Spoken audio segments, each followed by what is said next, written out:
दोस्तों कहते हैं कि एक मजबूत दीवार में अगर छेद हो जाए तो बात तो होगी। जब आपको अपनी काबिलियत पे भरोसा ना रहे, हथकंडे अपनाने पड़े तो बात तो होगी। और जब आप कहें कुछ और करें कुछ और, चेहरे पे नकाब ओढ़े रखेंगे तो बात तो होगी। नमस्कार दोस्तों, मेरा नाम है प्रदीप चौहान। एक नैरेटिव पूरी दुनिया में चलाया जाता है कि देश के जो मौजूदा प्रधानमंत्री है नरेंद्र मोदी, वो इतने पॉपुलर हैं कि उन्हें हरा पाना नामुमकिन है। विपक्ष लाख कोशिश कर लेता है लेकिन कभी हरा नहीं पाता। अल्टीमेटली एंड में बीजेपी की मशीनरी कहीं ना कहीं जीत ही जाती है। और विपक्ष भी इस वजह से कई बार बिखरा हुआ ही नजर आता था, एकजुट कम ही नजर आता था। लेकिन इसी अभेद्य सरकार की एक गलती और उस एक गलती का खामियाजा कि एक बहुत बड़ी हार, और उस एक बहुत बड़ी हार का नतीजा ये कि जो विपक्षी गठबंधन है, जिससे इंडिया गठबंधन कहा जाता है, उस इंडिया गठबंधन में न सिर्फ एकजुटता आई, न सिर्फ नए दोस्त जुड़ रहे हैं, बल्कि उस गठबंधन को किले की दीवार में वो दरार दिख गई है, जिस दरार के जरिए इस किले को ढहाने की अब कोशिशें शुरू हो गई है। वो गलती थी सरकार की वुमेन रिजर्वेशन बिल के बहाने अपने नापाक डिलिमिटेशन बिल को पास करवाने की कोशिश करना। वक्त रहते समझ में आ गया विपक्ष को कि ये क्या चक्कर है, क्यों इतनी जल्दबाजी में 3 दिन का सेशन बुलाया जा रहा, बीच चुनावों में सेशन बुलाया जा रहा। वहीं पर विपक्ष के कान खड़े हो गए थे। मसौदा नहीं दिया जा रहा था, और जब एक दिन पहले मसौदा दिया गया तो तुरंत विपक्ष को समझ में आ गया कि ये क्या खेल खेलने वाले हैं। विपक्ष को ये मालूम था, कांग्रेस को खास करके ये मालूम था कि ये बिल गिरेगा, और ये गिरेगा तो उसका सारा ठीकरा कांग्रेस के सिर फोड़ा जाएगा और साथ में औरों को लपेटा जाएगा। लेकिन कांग्रेस मेन निशाने पर रहेगी, और हुआ भी। प्रधानमंत्री ने अपने राष्ट्र के नाम के संबोधन में 60 से ज़्यादा बार कांग्रेस का नाम लिया, लेकिन विपक्ष इसके लिए तैयार था। और विपक्ष समझ चुका था कि अगर ये डिलिमिटेशन वाला बिल पास हो गया, सीट बढ़ोतरी वाला बिल पास हो गया, तो जो डिलिमिटेशन कमीशन है ना, वो जो चुनाव आयोग अभी एसआईआर के जरिए कर रहा है, उससे कहीं ज़्यादा माहौल या खेल ऐसा कर देगा कि विपक्ष के लिए फिर शायद कभी भी सत्ता में आने का सपना सपना ही रह जाएगा, वो पूरा नहीं हो पाएगा। इसलिए न सिर्फ इंडिया गठबंधन तुरंत एकजुट हुआ, बल्कि इंडिया गठबंधन के बाहर के लोग भी, जो एक ज़माने में ऐसे मामलों में ज़्यादातर सरकार के साथ नज़र आते थे, जैसे अकाली दल, बीजेडी, इस तरह की पार्टियां, वो भी खेमे में इधर आ गई। और सरकार की 12 साल की सबसे बड़ी हार हो गई कि एक संशोधन बिल गिर गया सदन के अंदर। मत प्रतिशत के हिसाब से मात्र 298 मत मिले, 360 जिसकी ज़रूरत थी। सवाल उठा कि सरकार बिना कैलकुलेशन के इतना बड़ा रिस्क कैसे ले लिया, कैसे मोदी शाह की जोड़ी, जो चुनाव हारना ही नहीं जानते, इतनी बड़ी गलती कर गए। और तुरंत कैसे बिल गिरते ही प्लान बी शुरू हो गया, और वो कांग्रेस की बदनामी, विपक्ष की बदनामी का पूरा प्रोपेगेंडा शुरू हो गया। लेकिन विपक्ष क्योंकि पहले से सब चीज़ें के लिए तैयार था, कोई फ़र्क नहीं पड़ा। उल्टा, जो मैंने अभी कहा कि दरार दिख गई है उनको इस अभेद्य किले में, उस दरार को तोड़ने के लिए कवायद शुरू हो गई। और उस कवायद के लिए सबसे ज़रूरी चीज़ इंडिया गठबंधन को तो खास करके समझ में आ गई है, वो ये है कि इस अभेद्य किले को ढाया जा सकता है। उसके लिए सबसे ज़्यादा ज़रूरी है, जो सबसे बेहद ज़रूरी है, वो है आपसी एकता। और उस आपसी एकता का मजबूत जोड़ इस स्पेशल सेशन के तुरंत बाद दिख भी गया। अभी 2 राज्यों में चुनाव हो रहे हैं, तमिलनाडु, पश्चिम बंगाल। दोनों ही राज्य ऐसे हैं जो बीजेपी के कहीं आसपास भी नहीं रहे।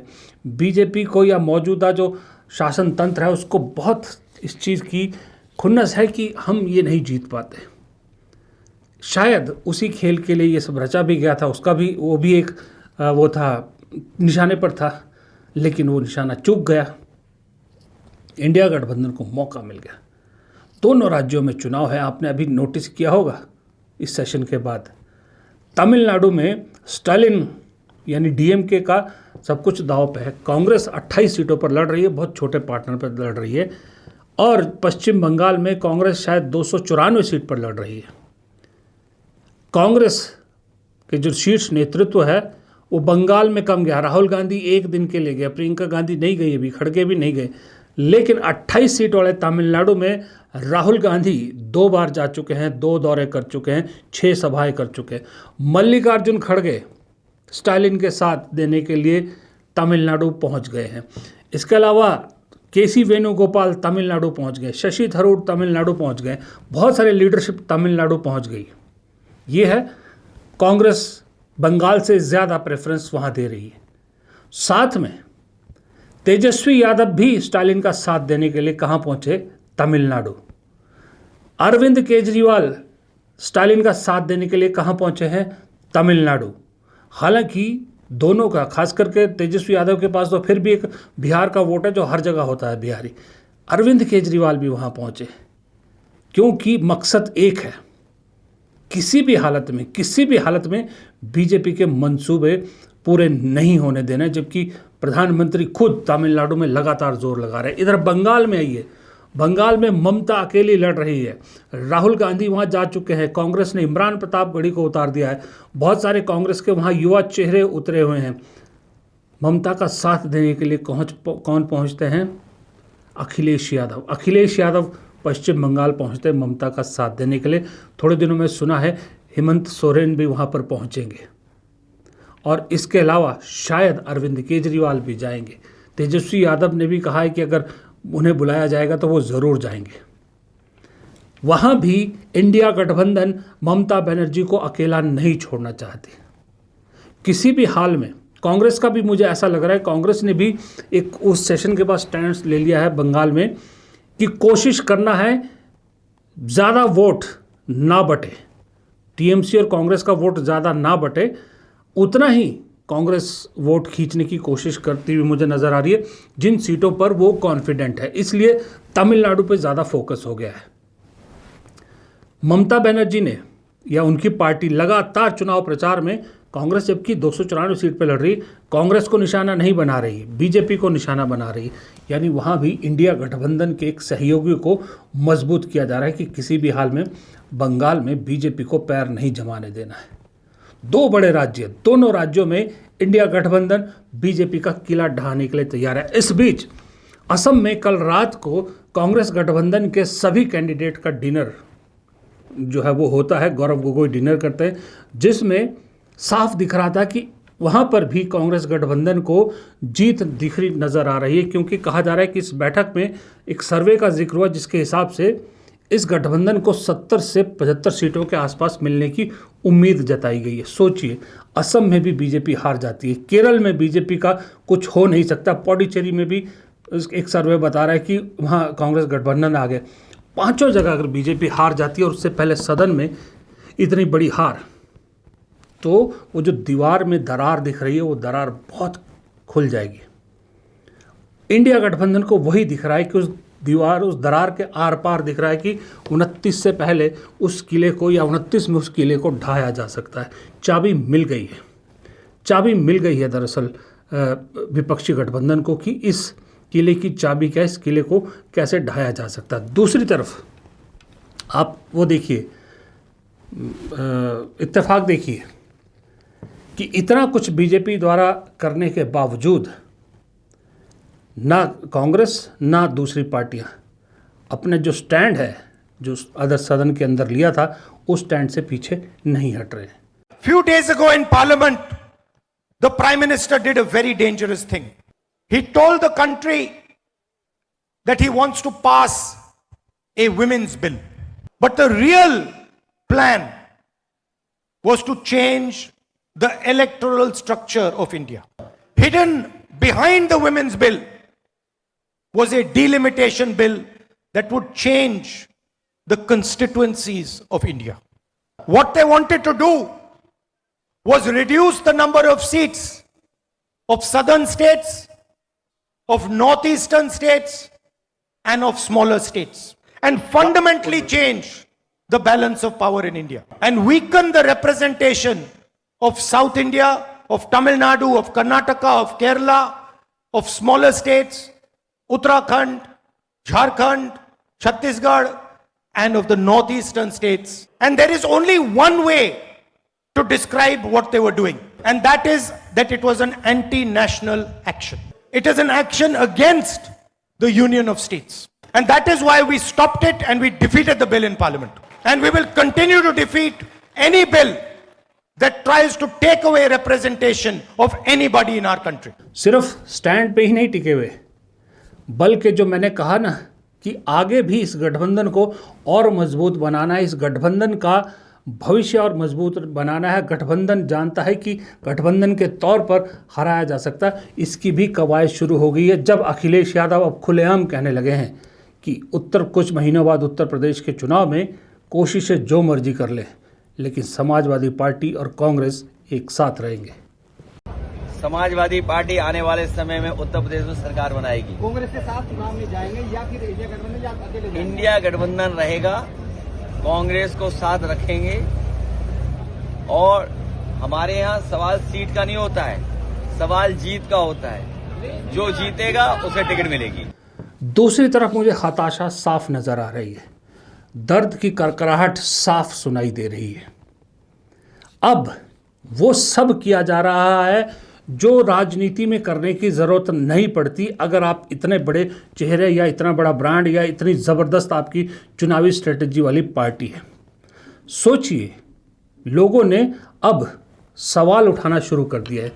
आप पूरे देश को ये बताने की कोशिश कर रहे हैं कि हम महिला आरक्षण देना चाहते थे, लेकिन कांग्रेस के मंसूबे और कांग्रेस के साथ उनके सहयोगियों के मंसूबे ठीक नहीं थे, इसलिए हम महिला आरक्षण नहीं दे सकते।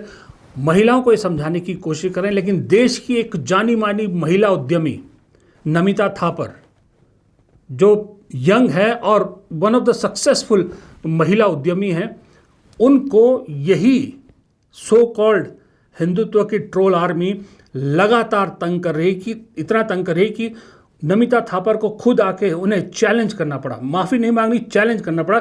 नमिता थापर की सिर्फ इतनी गलती है कि उन्होंने ये बताया कि उन एक रील में, एक वीडियो में, कि उनकी एक फ्रेंड ने बताया कि जो नमाज़ पढ़ी जाती है, जो नमाज़ पढ़ने का पोस्चर होता है, उसमें योग है और उसके कितने फ़ायदे शरीर को होते हैं।